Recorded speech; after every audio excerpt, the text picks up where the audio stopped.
ఈ వీడియోలో mushroom curry ఎలా ప్రిపేర్ చేసుకోవాలో చూద్దాం.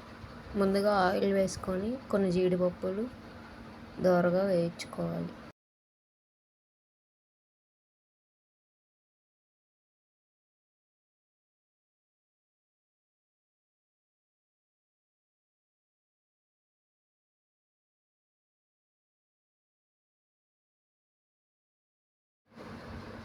వేగిన తర్వాత వాటిని బయటికి తీసుకొని మనం ముందుగా కట్ చేసుకొని పెట్టుకున్న మష్రూమ్ని కొంచెం ఆయిల్లో వేసి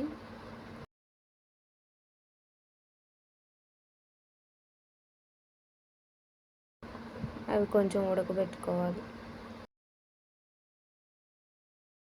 ఇలా ఎందుకు చేస్తామంటే ఆ మష్రూమ్స్ అనేవి పచ్చి వాసన రాకుండా ఉండడానికి ముందుగానే మనం వేయించుకుంటాం.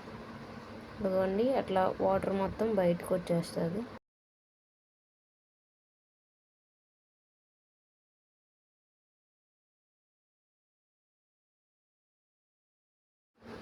ఇలా మనం వాటర్ అంతా పోయేంత వరకు ఉడికించుకొని ఒక ప్లేట్లో బయటికి తీసుకోవాలి.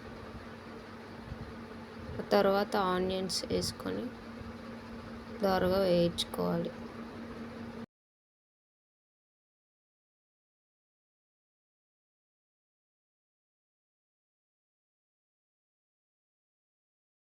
ఇట్లా ఆనియన్స్ వేగుతూ ఉండేటప్పుడు మనకు సరిపడా సాల్ట్ వేసుకోవాలి లేదా ఉప్పు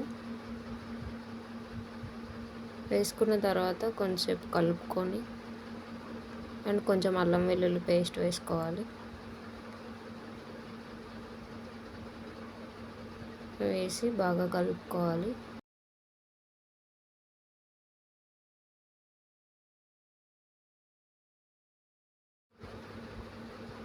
ఇట్లా కొంచెం వేగిన తర్వాత మనం ముందుగా మిక్సీ చేసి పెట్టుకున్న టమాటా అండ్ జీడిపప్పు పేస్ట్ని అందులో వేసుకొని బాగా కలుపుకోవాలి. అండ్ అది కొంచెంసేపు మగ్గనివ్వాలి.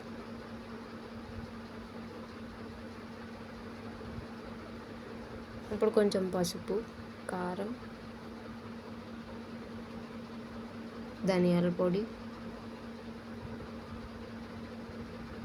గరం మసాలా వేసి బాగా కలుపుకోవాలి.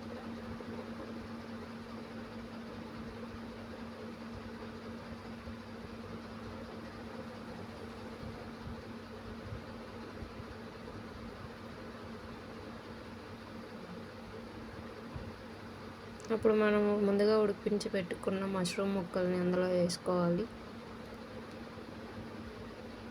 తర్వాత వాటిని కలుపుకుంటూ కొంచెం దగ్గరికి వచ్చే వరకు ఉడికివ్వాలి.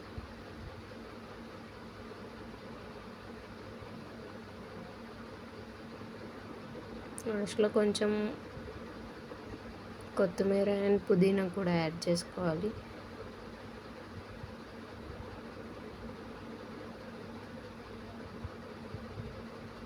అండ్ అట్లా కలుపుకుంటూ మనం ముందుగా వేయించుకున్న జీడిపప్పుని యాడ్ చేసుకోవాలి. అండ్ ఫైనల్గా రెస్టారెంట్ స్టైల్లో mushroom with kaju curry ready.